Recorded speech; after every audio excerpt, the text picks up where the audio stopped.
दोस्तों नमस्कार। विदेशी धरती पर भारत के मोस्ट वांटेड आतंकी एक एक कर मारे जा रहे हैं। ये प्लान किसने तैयार किया, कैसे तैयार किया, इस पर अभी तक सस्पेंस है कि खत्म होने का नाम नहीं ले रहा। वहीं आरोप प्रत्यारोपों का दौर भी जारी है, लेकिन इन सब के बीच भारत के खूंखार आतंकी लगातार ढेर हो रहे हैं। और अब इसी कड़ी में पाकिस्तान में भारत के मोस्ट वांटेड आतंकी शाहिद लतीफ की हत्या कर दी गई है। बता दें कि शाहिद लतीफ पठानकोट हमले का मास्टरमाइंड था। पाकिस्तान में अज्ञात हमलावरों ने सियालकोट में उसकी गोली मारकर हत्या कर दी। बता दें कि एनआईए ने यूएपीए के तहत शाहिद के खिलाफ केस भी दर्ज किया था। यह भारत सरकार की मोस्ट वांटेड आतंकियों की लिस्ट में भी शामिल था। शाहिद लतीफ के आपराधिक रिकॉर्ड की बात करें तो यह नवंबर 1994 को उसकी गिरफ्तारी से जुड़ा है। भारत में 16 साल की जेल काटने के बाद उसे 2010 में बाघा बॉर्डर सीमा से पाकिस्तान निर्वासित कर दिया गया था। लेकिन उसके बाद भी शाहिद का नाम भारत सरकार की वांछित आतंकवादियों की सूची में फिर से शामिल हो गया। वो गैर कानूनी गतिविधियां अधिनियम के तहत एक मामले में राष्ट्रीय जांच एजेंसी एनआईए द्वारा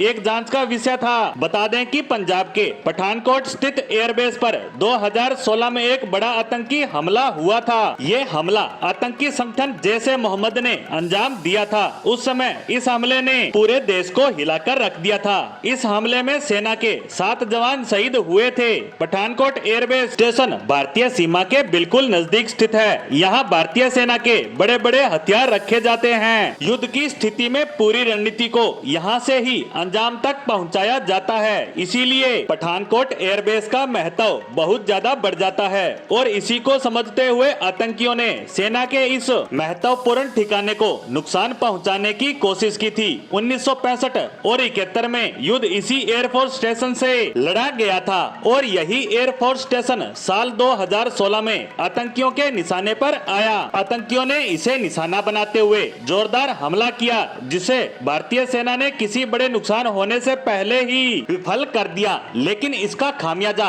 हमें हमारे सैनिकों की जान गंवाकर भुगतना पड़ा। शाहिद लतीफ से पहले भी पाकिस्तान में कई आतंकियों की हत्या हो चुकी है। इससे पहले जम्मू कश्मीर के कुपवाड़ा जिले के रहने वाले बशीर अहमद उर्फ इम्तियाज की 20 फरवरी 2023 को पाकिस्तान में अज्ञात हमलावरों ने गोली मारकर हत्या कर दी थी। हिजबुल्लाह के लांचिंग कमांडर रहे बशीर अहमद पीर उर्फ इम्तियाज को रावलपिंडी में गोली मारी गई। पिछले साल ही उसे भारत सरकार ने आतंकी घोषित किया था। बता दें कि इसी साल कश्मीर में 5 जवानों की हत्या हुई थी, जिसका जिम्मेवार यही आतंकी इम्तियाज ही था। इस आतंकी की हत्या के बाद ही पाकिस्तान में एक एक कर आतंकी मारे जा रहे हैं। ये आतंकी पिछले काफी समय से भारतीय खुफिया एजेंसियों के निशाने पर रहे हैं और अब इन आतंकियों का सफाया हो रहा है, जिसमें अब एक और नाम जुड़ गया है। पिछले महीने के अंत में भी एक आतंकी मारा गया था। वहीं इसी महीने की शुरुआत में भी खबर आई थी कि हाफिज सईद का बेटा